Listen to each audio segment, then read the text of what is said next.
Shalom. First and foremost, giving all praises, honor, glory, respect, and blessings to Yahweh, Bahashem, Yahweh Shai, Bahashem Rachakwadash. Salutations to the Lord's elect on the four corners of the earth, pushing this truth and sincerity while patiently waiting for Yahweh Shai's return. Double honors to our apostles and elders of Great Millstone, which have taught us everything we know through the spirit and power of Yahweh, Bahashem, Yahweh Shai. We are living in a cold war. And the reason why I say that is because, well, if you've been paying close attention in the news, there's a lot that's been going on. If you've been paying attention to the news, there's been a lot going on. We're talking about countries putting sanctions on other countries. We're talking about countries attempting to cause an economic collapse by sanctions. We're talking about an attack on food supply. We're talking about people protesting and storming food stores because of soaring food prices. The whole situation with Russia, Ukraine, the United States is sending ally support to NATO. You know, Bulgaria talking about protesting and rebelling against Russia because Russia decided to raise the price on their gas, which they want to sell to Bulgaria because Bulgaria does not want to.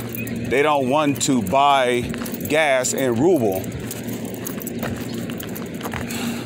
So when you put all these things together, you start to realize that we are living in a cold war right now. Same thing that's going on now was going on during World War II. Sanctions here, sanctions that, you know. So we are living in another cold war. Okay, Ephesians chapter 5, verse 15. See then that ye walk circumspectly, not as fools, but as wise, redeeming the time, because the days are evil. So we got to be redeeming the time here. Because, yeah, these days are evil. We're talking about a famine here, a rise in gas and oil prices in certain countries. You know, this is a cold war all over again. Okay, and now the latest thing is this whole situation with China. Okay, China's talking about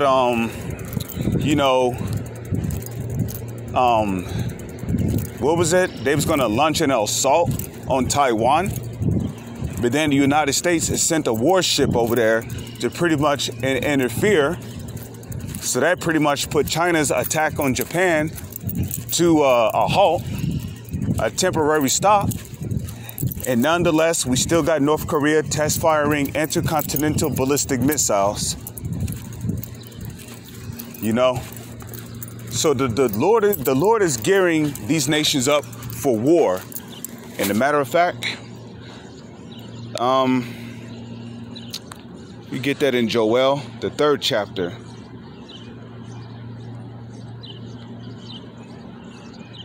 Okay.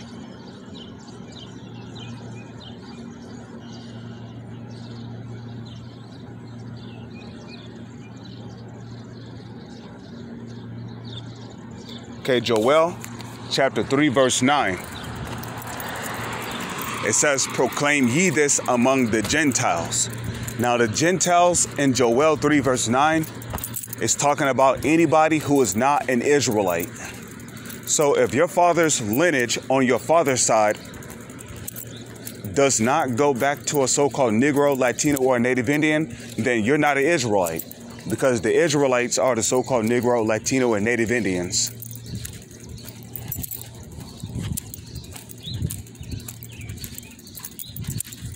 So the Gentiles here is talking about, you know, the so-called white man, It's talking about the Chinese people, the Japanese people, the so-called white Russians, the so-called white Europeans, the so-called white Australians, the Hawaiians. It's talking about the Arabs, the East Indians, and the Africans, as well as those fake Jewish people in the land of Israel. They're not Jewish, okay? They are descendants of Esau. Those people in the land of Israel telling the world they're Jewish, they're not Jewish. According to the Holy Scriptures, they are descendants of Amalek. Amalek is one of the descendants of Esau. Okay? So those people in the land of Israel, they really come from the line of Esau. But these are your Gentiles of Joel 3 and 9. Proclaim ye this among the Gentiles. Prepare war. And that's, you know, when you go into the news, that's all you see and hear about nowadays. All you hear about is, you know, oh, this happened. You know, Russia attacked this area. You know, Russia's, you know, bombing this place. This building got destroyed.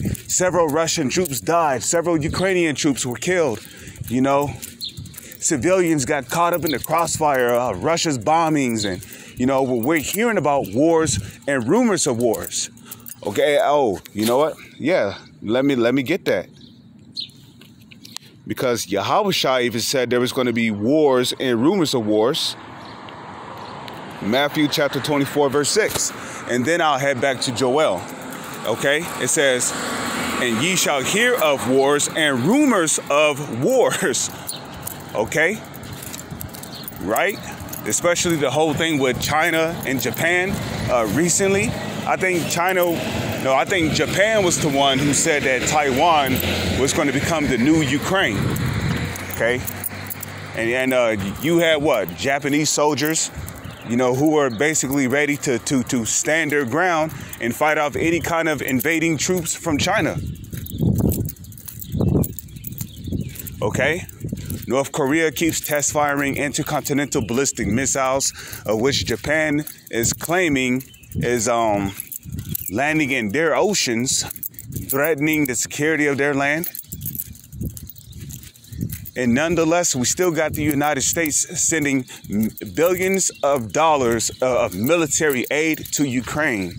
Meanwhile, the so-called elites are fighting to systematically crash the United States dollar. They want to crash the United States dollar so everything can go digital, okay? Now, remember last month, after this assault on Ukraine, it just sounded really suspicious how after this attack on Ukraine by Russia, that Ukraine all of a sudden became a digital society. You know, now if that don't sound suspicious, then I don't know what does. But it says, see that ye be not troubled, for all these things must first come to pass, but the end is not yet. So, yeah, you know, you're not supposed to be troubled when you hear about these things. If you're a brother in the truth, if you're truly sincere about, you know, wanting to get up out of this wicked, corrupted kingdom, you'd be excited when you read, when you hear about things like what's going on with the whole Russia-Ukraine situation. You'd be excited, actually. You wouldn't be troubled by it. You'd be excited.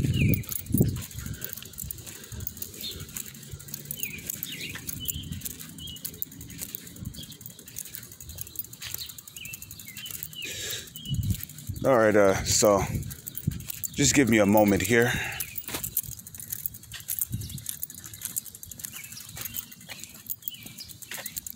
So, Joel chapter 3, verse 9. Proclaim ye this among the Gentiles. Prepare war.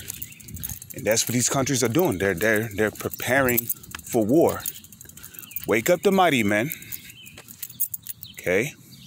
Let all the men of war draw near. Let them come up.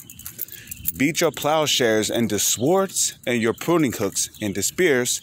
Let the weak say, I am strong. So in other words, these countries they're getting themselves ready to fight World War III, because World War III is going to be the biggest and greatest and most drastic war of any war that has ever taken place on this planet. You know what I mean? Of course, except for the time of when King David was in rulership. You know, King David and his mighty men was doing some off the wall type shit when they was going to war. Okay, we talking about, man, that was probably flipping over horses and jumping over walls and catching arrows with their hands and throwing it back at the archer and shit. You know, so yeah, you know. And then there was that time with the Maccabees. The Lord, he did a miracle. He made that apparition appear, scared the hell out of those pursuers who was pursuing Judas Maccabees and his military men. But yeah, World War III is going to be a seriously terrifying time. Okay. So verse 11: assemble yourselves and come, all ye heathen, and gather yourselves together round about thither. Cause thy mighty ones to come down, O Lord. So let the heathen be awakened and come up to the valley of Jehoshaphat. Now, like when you look up Jehoshaphat, it goes back to the Hebrew word Yahweh Shaphat, which means Yahweh's the judge. For there will he sit to judge the heathen round about. The Lord is going to judge those heathens over there in the Middle East for what they have done to the Israelites. Okay? This is all a part of the Lord's plan to bring judgment on those heathens.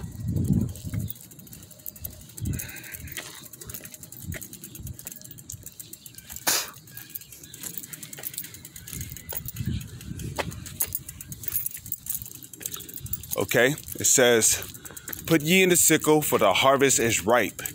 Come get you down. And we're getting ready to enter into the time where, you know, we're getting ready to enter into the time of harvest.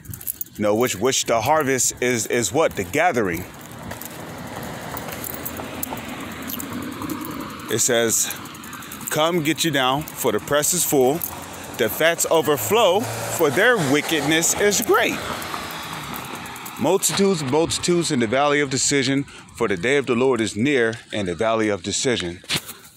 Now, I want to go from there, because during World War III, it's going to escalate into a nuclear war.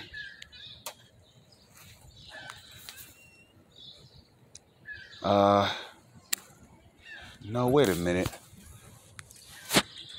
That's not Isaiah, the 24th. That's Isaiah, the 34th chapter. Hold on. Tripping. Okay, Isaiah chapter 34, verse 1. Come near, ye nations, to hear. Now, if you notice, it says ye nations. That's talking about those Gentiles in Joel 3 and 9. Okay? And hearken, ye people. And, you know, when we go out on the highways and hedges, this is basically the message that we are relaying to the heathens, you know. You know, hearken. You know, because the message is this. The Lord is going to judge you during World War III. Okay? And in this exact same chapter, it's going to describe to you what World War III is going to be like over there in the Middle East.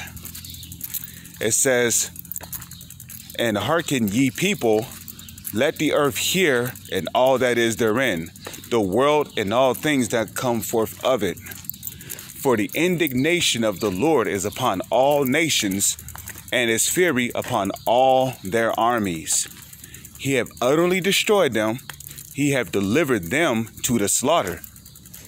Because that's what it's going to be like over there. It's going to be, you know, one big bloodbath. It's going to, you know, it's going to get really messy over there. You know, there's going to be large puddles of blood everywhere. It's going to be dead bodies. You know, it's going to start reeking of death over there. You know, it's not going to just be American soldiers that are going to be dead over there. You know, it's going to be dead Russian soldiers, dead Ukrainian soldiers. You know, and I'm talking about the Middle East, where Iran is. Because remember, World War III is going to start when those gutter rats go into Iran.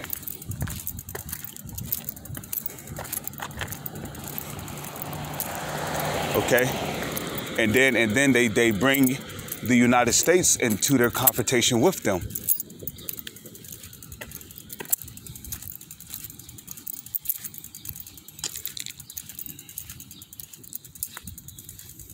Okay, so it says, their stink shall also be casted out, and shall come up out of their carcasses. What is a carcass? A carcass is a corpse, a body without a spirit, a dead person. Okay? Now, I believe it's the book of Mark. No, not the book of Mark. I believe it was the book of Matthew's, the 25th chapter, where I can't remember, but I remember Mary and their sister, they came to Yahushua because their brother Lazarus was dead. And Mary's sister basically told Yahushua, like, are you sure you want to go in there? It's been 4 days now, and his body started to decay.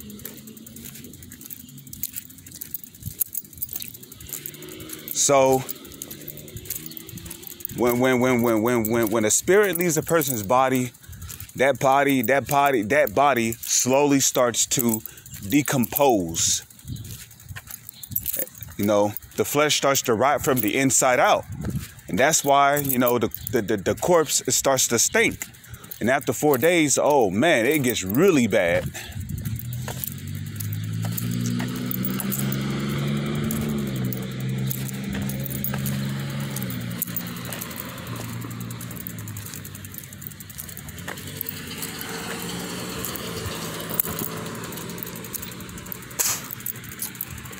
Okay? So it says their slain shall be cast out. Now, when it says their slain shall be cast out, that's talking about, because when a bullet hits somebody in their torso or in their stomach, what's going to happen?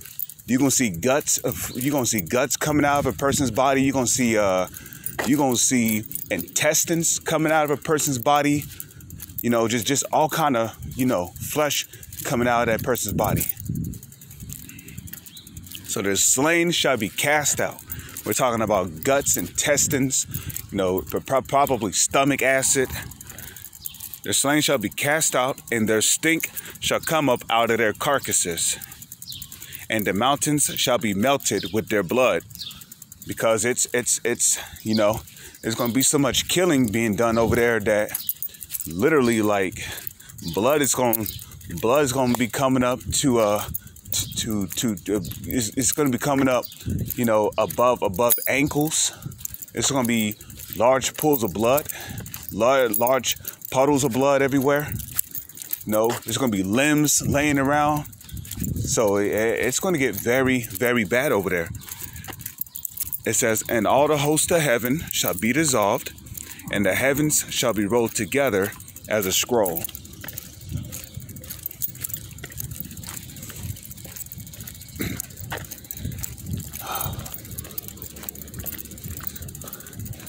So it said the heavens shall be rolled together as a scroll.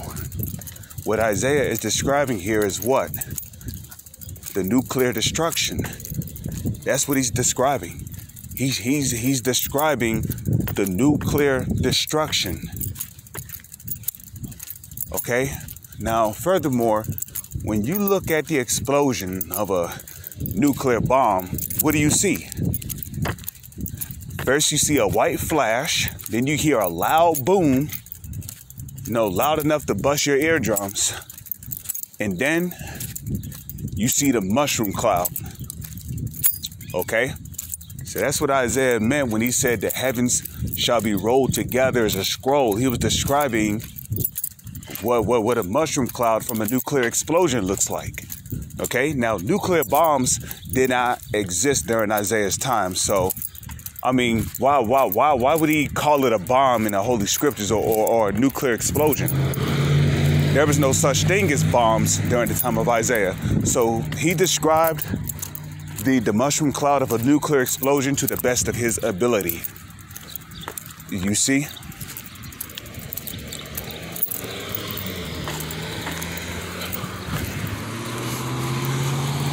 Okay. It says, and all their hosts shall fall down, as the leaf falleth from off the vine, and as a falling fig from the tree. Okay? Verse 5. For my sword shall be bathed in heaven. Right. Isaiah said that for my sword shall be bathed in heaven. Now, when you look at an intercontinental ballistic missile, the first place it goes when it goes for launch off is it shoots up towards the sky, then it goes up into so-called space, you know, within the ozone layer of the earth, and then it travels around the globe to their designated target. Now, the Spirit of the Lord is going to be in these intercontinental ballistic missiles. So you're not going to hear about a single, intercontinental ballistic missile hitting each other and all that shit. Nah, you're not going to hear about that. You're not going to hear about these things being shot out of the sky either. Because the Spirit of the Lord is going to be in those intercontinental ballistic missiles.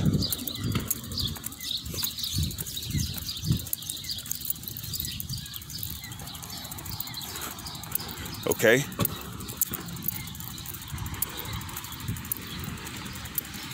It says, for my sword shall be bathed in heaven.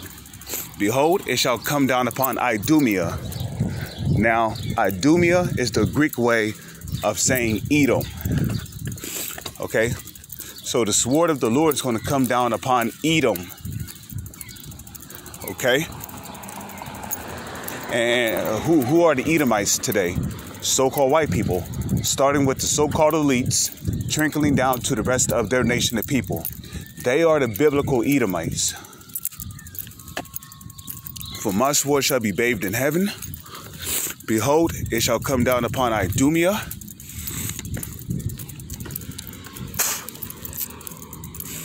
And upon the people of my curse to judgment.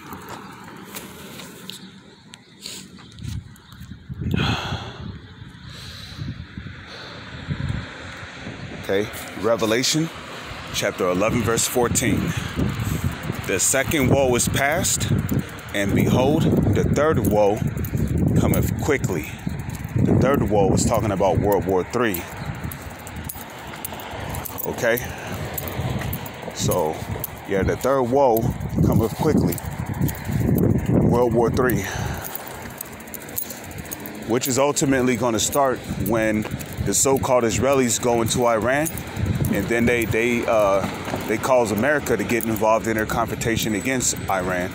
Because when that happens, Russia is going to step in. China is going to step in because they're an ally of Russia. Germany is going to step in. NATO is going to step in because they are an ally of the United States. Inevitably, NATO is going to turn on the United States. Okay? Okay, Iran is going to be involved, obviously. Ukraine is going to get involved. North Korea is going to get involved. South Korea is going to get involved. Libya is going to get involved. And just like that, it's going to be one big war over there in Iran. Which is going to be what? It's going to be the war to end all wars. Okay, it's going to be the war to end all wars. And this country, known as America, shall be hit with 200 million missiles.